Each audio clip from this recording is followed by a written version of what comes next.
எனக்குள் ஒருவன் படத்துல சித்தார்த் ஜோடியா அறிமுகமானாங்க கன்னட நடிகை தீபா சந்நிதி. அடுத்து ஆர்யா கூட யட்சன் படத்துலயும் நடிச்சிருந்தாங்க. பிறகு காணாம போயிட்டாங்க. அவங்கள தேடி பிடிச்சு பேசணும். எனக்குள் ஒருவன் யட்சன் படங்கள்ல நான் எதிர்பார்த்த கேரக்டர்கள் கிடைச்சது. எனக்கு பொருத்தமா இருந்ததால நடிச்சேன். அதுக்கப்புறம் சில கதைகள் நான் கேட்டேன். அதுல சொல்லப்பட்ட கேரக்டர்கள் அவ்வளவா என்ன அட்ராக்ட் பண்ணல. ஸோ வருஷத்துக்கு ஒரு படத்துல நடிச்சாலும் அதுல என் கேரக்டர் வந்து பேசப்படணும் அப்படின்னு நினைக்கிறவன் நானு. ஸோ ஏனோ தானோன்னு நடிக்க விரும்பல. இந்த இடைவெளியில கன்னட படத்துல ஒண்ணுத்துல நடிச்சிட்டு இருக்கேன். எனக்குன்னு ஒரு லிமிட் இருக்கு. கிளாமரா நடிக்கணும்னு யாரும் என்ன கட்டாயப்படுத்த முடியாது. கதையும் கேரக்டரும் நிர்பந்திக்கிற கட்டத்துல மாடர்ன் உடைகள் அணிந்து நடிப்பேன்.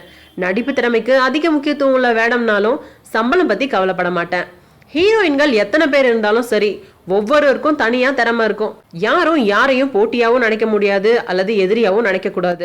மத்தவங்களை போட்டியா நினைச்சு கிளாமரா நடிக்க முடியாது. காதல் திருமணம் செய்வேன்னு சொன்னீங்களே, அந்த கொள்கையை மாத்திக்கிட்டீங்களா அப்படின்னு கேட்ட அவங்க கிட்ட, யாரோ முன்ன பின்ன தெரியாத ஒருத்தரை திடீர்னு கல்யாணம் செஞ்சுக்கிட்டா அவரது எண்ணம் செயல்கள் எல்லாம் நமக்கு எப்படி சரிப்பட்டு வரும் அப்படின்றதுதான் என்னுடைய அபிப்பிராயம். அதனாலதான் ஒருவர்கிட்ட முன்கூட்டியே பழகி நட்பு வளர்த்து ஒருவருக்கொருவர் புரிஞ்சுக்கிட்டு அதுக்கப்புறமா கல்யாணம் பண்றதுதான் நல்லது அப்படின்னு நினைக்கிறவன் நானு. ஆனா இது வரைக்கும் நான் யாரையும் காதலிக்கல. ஆனா இனி யாரையாவது காதலிக்கும் சந்தர்ப்பம் அமைஞ்சா பெற்றோர்கள் சம்மதத்தோட திருமணம் செஞ்சுக்கல நினைப்பேன்னு சொல்லி முடிச்சாங்க.